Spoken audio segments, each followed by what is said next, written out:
জয় Madhusudan MgI কিচেনে সকল বন্ধুদের স্বাগত জানাচ্ছি। আজকে আমি ইলিশের একটি রেসিপি করছি যেটা খেতে খুবই সুস্বাদু হয়। আসুন রেসিপিটা শুরু করি।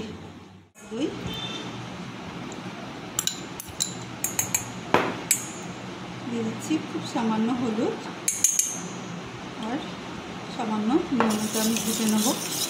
ইলিশ মাছগুলো ম্যারিনেট করে নেব। মাছ ম্যারিনেট করা হয়ে গেছে, এবার আমি মশলাগুলো করে নেব।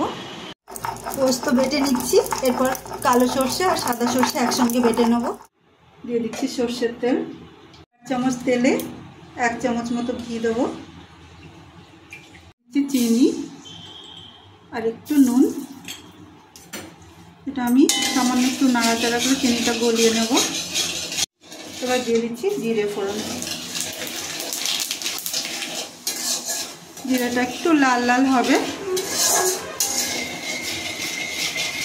আমি এবার দিয়ে দিচ্ছি পেঁয়াজ কুচি। একটা বড় পেঁয়াজ আছে, এটা আমি নরম হওয়া অবধি কষিয়ে নেব। পেঁয়াজ নরম হয়েছে, আমি এখনই 1 চামচ মতো পেঁয়াজ বাটা দিয়ে দেবো। এটাই আমি পেঁয়াজের সাথে ভালো করে ভেজে নেব। পেঁয়াজ ভাজা ভাজা হয়েছে, এরপর আমি দিয়ে দিচ্ছি সর্ষে, পোস্ত, আদা রসুনের মিশ্রণ। এটা আমি ভালো করে কষিয়ে নেব। 4 থেকে 5 মিনিট লো ফ্লেমে নাড়াচাড়া করার পর আমি দিয়ে দিচ্ছি আর একটু নুন, দিয়ে দিচ্ছি 1 চামচ মতো লঙ্কা গুঁড়ো আর দিয়ে দিচ্ছি সামান্য জল। এটা দিয়ে আমি একটু কষিয়ে নেব। 2 থেকে 3 মিনিট নাড়াচাড়ার পর এবার আমি দিয়ে দিচ্ছি চিনি। একটু নাড়াচাড়া করে চাপা দিয়ে আমি মশলাটা কুক হতে দেবো।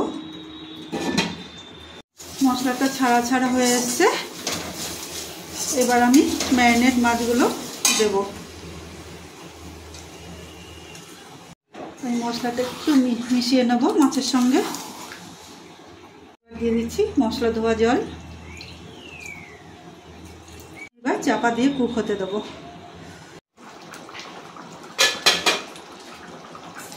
সাইডে তেল ছেড়েছে হালকা মতো।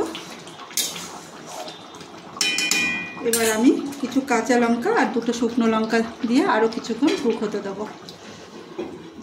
রেসিপিটা রেডি, আমি এক্ষুনি নামিয়ে সার্ভ করব। ইলিশের রূপমা কারি রেডি। আপনারা এইভাবে খেয়ে দেখুন। যদি ভালো লাগে লাইক করুন, শেয়ার করুন আর সাবস্ক্রাইব করে আমার সঙ্গে থাকুন। সবাই সুস্থ থাকুন।